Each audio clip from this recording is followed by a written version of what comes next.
Hello and welcome to another Atypical Philosopher video with myself, Jonathan M.S. Pearce. I'm going to walk you through the front lines, but just before that, obviously Russia have been continuing their barrage of missile attacks on Ukraine.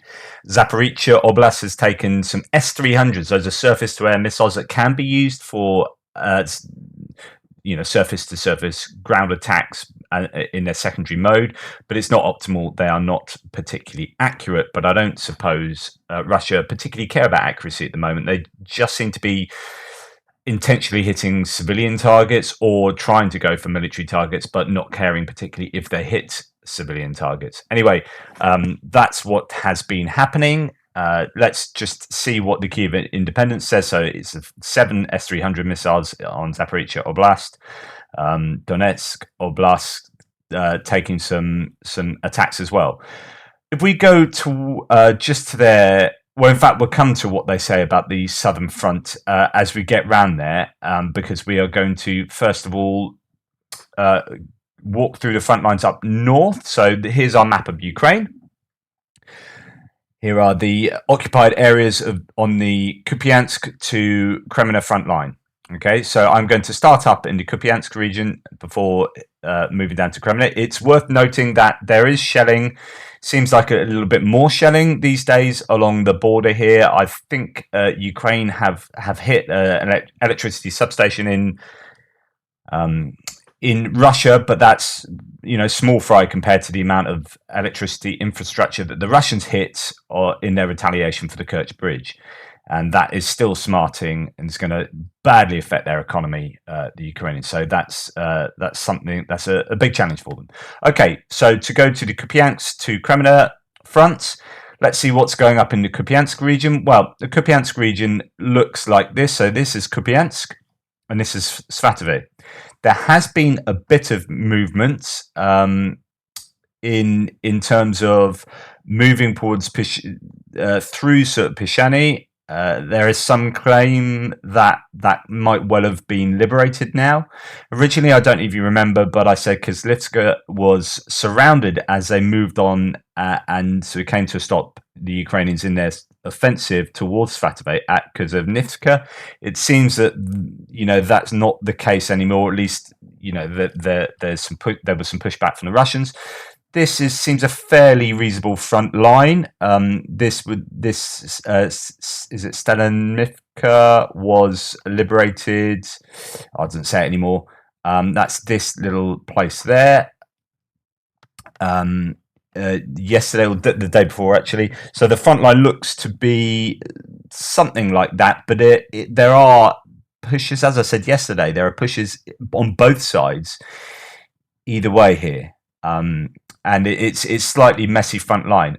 There is, Tavolzhanka seems to be contested still. So Kupiansk, so north of there, or northeast, the Russians are fairly close. And in fact, Kupiansk is still under artillery fire from the Russians. So Vilshana and Tavolzhanka are settlements that the Ukrainians are looking to contest. Really, what they want is Svatove, and they are creeping closer, but it's slow going. Slow going. If we come further down, so here's Svatove, and this is a Svatove down to Kreminna front line, and we had the Krasna River here and the Zherebets River here, and there are these settlements along the Zherebets that are contested. Makivka and Nevsky fell or were liberated by the Ukrainians recently, but they are sort of at the doorstep of these other ones, Rohorodka, Kovalivka, and Novovodyane here. So these are this represents a front line, and these are the settlements on the Zherebets River. The next step is Svatove. There is rumor that, and the Russians say this, that there's a huge force amassing here. So the Ukrainians are looking to do another offensive soon, which is what you'd expect. The whole kind of regroup, take an operational pause, make sure you're ready, and then hit. This is the same in Kherson, as we shall see in a little bit. but not too much territorial gain here. I have moved back from saying where I originally said, I wonder if I've got my map. I don't know if I have. Yes, I have here. So I originally said that the Ukrainians had sort of, well, it was contested in Kreminna Russian, which is on the eastern side of the P66 and the eastern side of the Kreminna River. I won't go so far now as to say that that's in their control. I think this area is contested, as you'll see from other maps that kind of show that. So here, this is contested. This is that breach of the P66 that the Ukrainians made early doors in their advances after they'd liberated Liman. But they don't seem to have been able to get a strong foothold in there. So it seems that is pretty much contested. And the Institute for the Study of War map kind of reflects this. That was blue, light blue, it's now yellow. And lots of stuff to do. Russian sources claim that forces captured Makivka, Nevsky, and Novosadove, and Terny, Yampovlivka, and Torsky on October the 11th. I'm going to talk about that now. So while this area is contested, I will say that this south of that is still broadly under Ukrainian control, even if they are getting quite heavily shelled. So if we look at the deep state map, this is what they say. So Svatove, there is movements towards Svatove on the not the outskirts, but there are movements eastwards by the Ukrainians. Let's come further down. And here we have the Kreminna. Kreminna is here. Obviously, this is all in sort of not in the English transliterated words. Here we have Kreminna Russian, and the deep state map have it as still in Russian hands. So I think there's not a lot of information coming out of there, but I would say that's probably contested. Okay, so yesterday I said that Russian sources were saying that instead of the map that I showed previously, I had said that Russian sources had claimed to have done a counterattack on Dobrova, and then the next day they claimed to do a counterattack taking Torsky and Terny. And this was all over Russian social media. Well, it turns out that might have been just wishful thinking, outright lies. So I'm bringing it back to there. And, this is much in line with other people. Here you can see Kreminna Russian in yellow, so it's contested, not in blue. But this is the sort of thing that some of these pro-Russian sources are now saying. Current situation, Luhansk front. Russian army, DPR and LPR. So these are the Donetsk and Luhansk forces. Retreated from the towns of Novosadove, empty. Terny, contested. The Ukrainian army recaptured the town of Torsky. And correction, Yampolivka town was never taken. So at least they admit that, hey, that was never taken, and then they're saying that either the Russians are retreating out of these or the Ukrainians have recaptured them. The question is, did the Russians ever capture them? I'm going to talk about in my extra this afternoon a discussion on how information gets distorted the further up the chain it goes. So you get these further up the chain, Russian commanders thinking they've done better than they really have because everyone is inflating the claims they are making. Anyway, the Russians are walking that back, and pro-Ukrainian sources saying the rumor that Russia recaptured Terny and Torsko was started by the Russian MOD.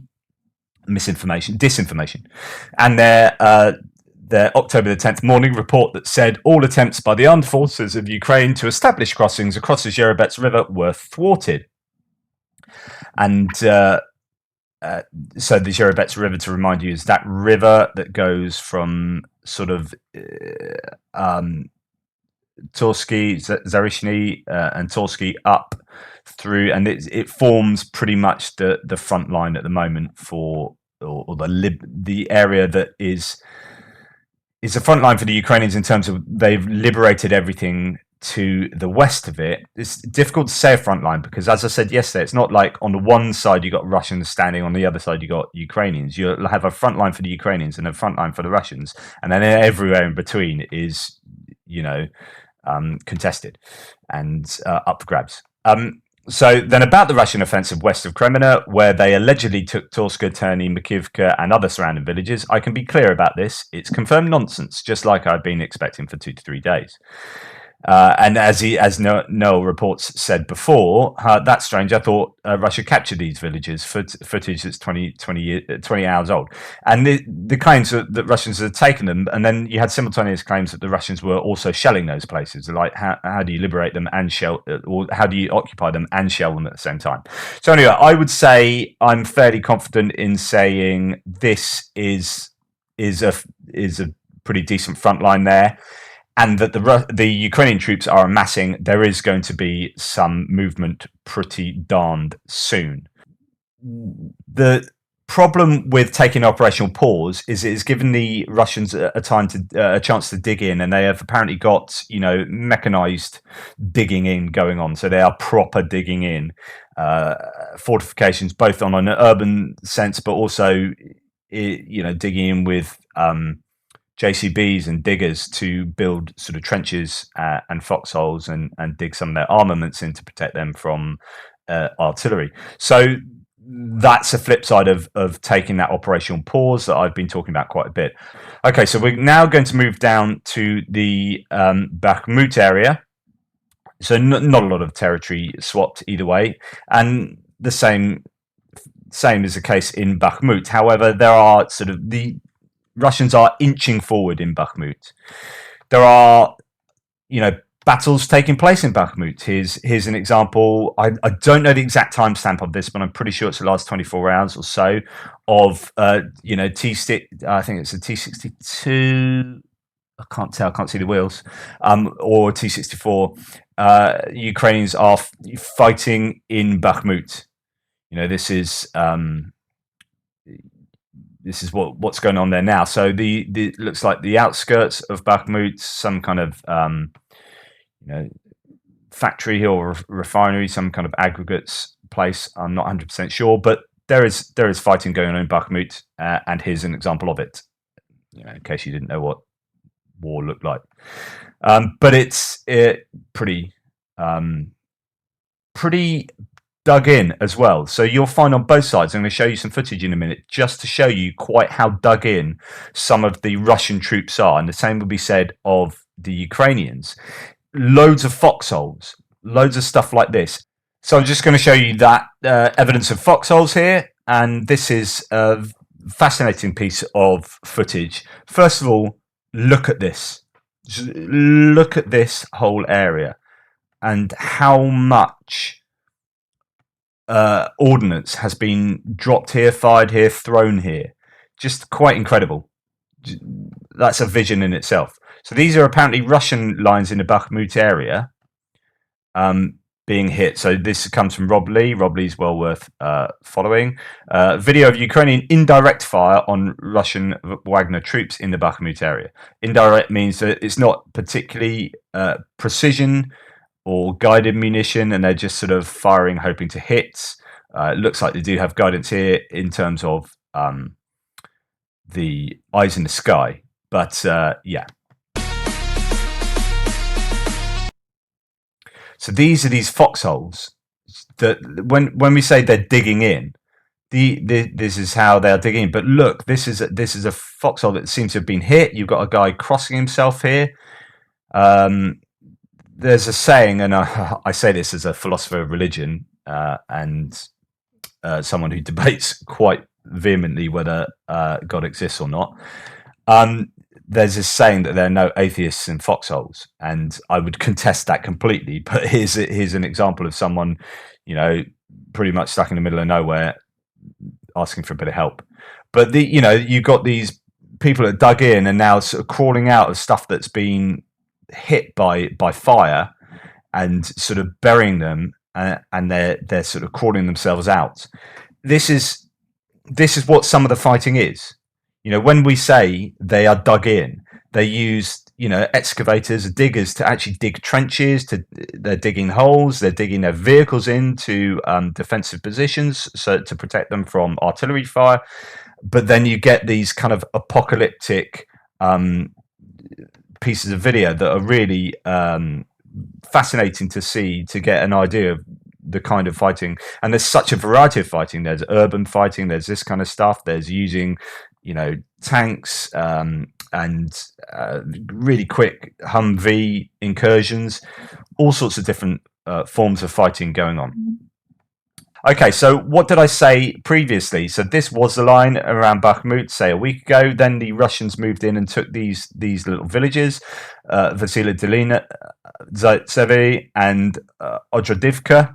And there's a tiny little Andrivka, another Andrivka out here. There are very many similar names, or exactly the same names in Ukraine, so it's very difficult to geolocate certain places because they turn up about 10 times across the country.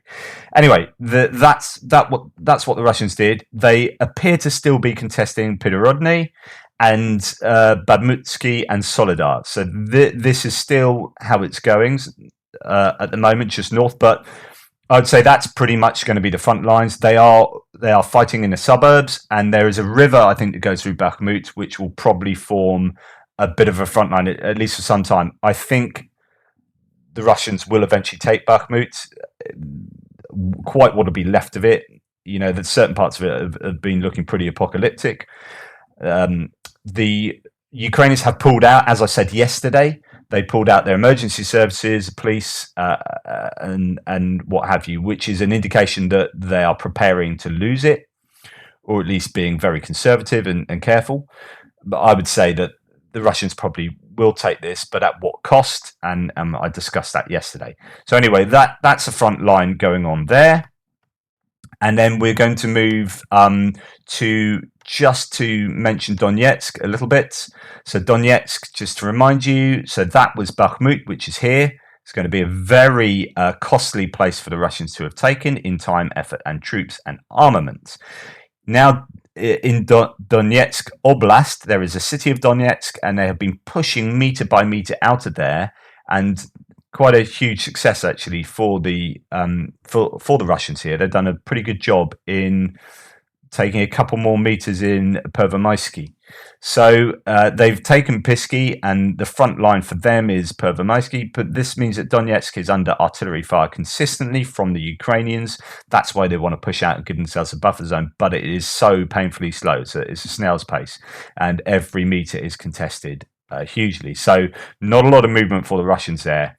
Okay, nothing particularly going on in Zaporizhzhia front line. It's a very flat area here, so it's quite difficult to make a lot of ground because it's very open, and any attack is you're telegraphing your attack, and it's pretty open to being hit by artillery and airstrikes.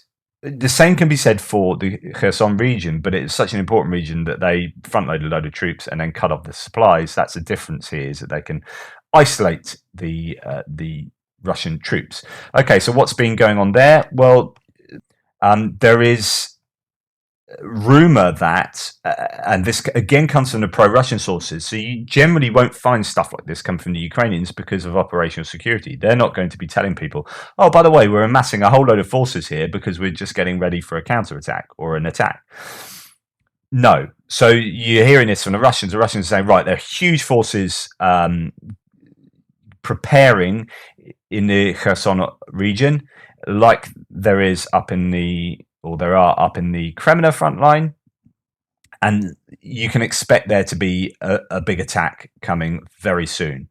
Other than that, there's not a lot going on. Again, the Russians are digging themselves in.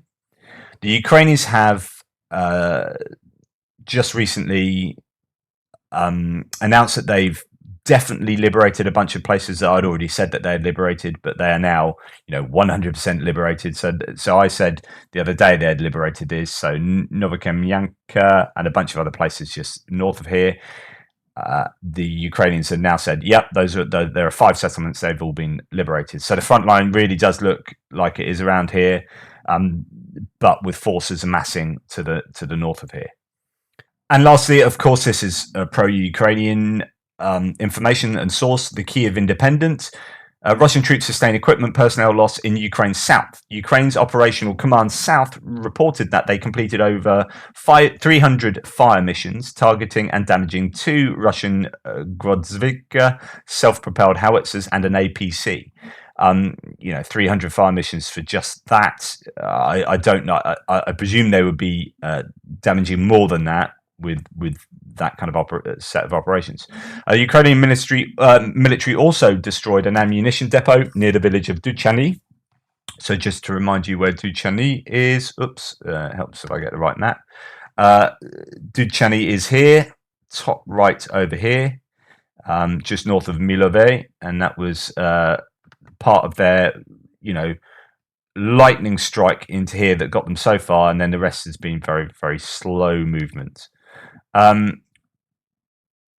So they've hit an ammunition depot there, as well as a control post and a communication hub in Sokhanovo district of the same region. And Russia's army also reportedly lost at least 23 soldiers on the southern front line, an armored vehicle and a Shahed-type drone over the reporting period. So there are consistent losses. So when we say there is no movement in the front lines, it doesn't mean to say that things aren't happening, that attacks aren't happening, that you aren't having probing little attacks on a very small scale, recce's into enemy territory to find out positions, as well as artillery strikes and missile hits. So all that kind of stuff is always going on. Anyway, the big takeaway is forces are massing in 2 places, the Kherson front and the Kreminna front, which is exactly what we expected.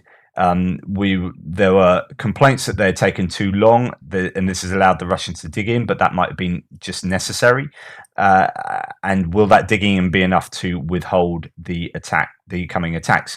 What is also very important to mention is that the Russians are receiving mobilized troops, and those troops are filling up the holes in the units that have been hurt. And that's obviously the most sensible way. You don't want to make a whole new unit out of green recruits. You want to put them into their units. This is how the Russians do their training anyway. They don't do a lot of centralized training, so they will have received very little training. The American forces, for example, and I talked about this in previous videos, train completely differently, and they do a lot of training before they put them in the units. And so they're pretty much trained up and arguably specialized as well before then going to their units to sort of finish it off, really. Whereas the Russians appear to do very little training, and then they do in-unit training. It's like on-the-job training. Well, this will be on-the-job training. This will be on-the-front-line training. But they are getting filled up. The mobilized troops are starting to be evidence in these units on the front line, and that will make a difference. There's no doubt about it. Anyway, thank you so much for listening in. Please like, subscribe, share, and check out my extra video that comes out later in the day that gives you all the nuggets and discussion points and points of interest. Please check that out. In the meantime, thank you so much. Take care and speak soon.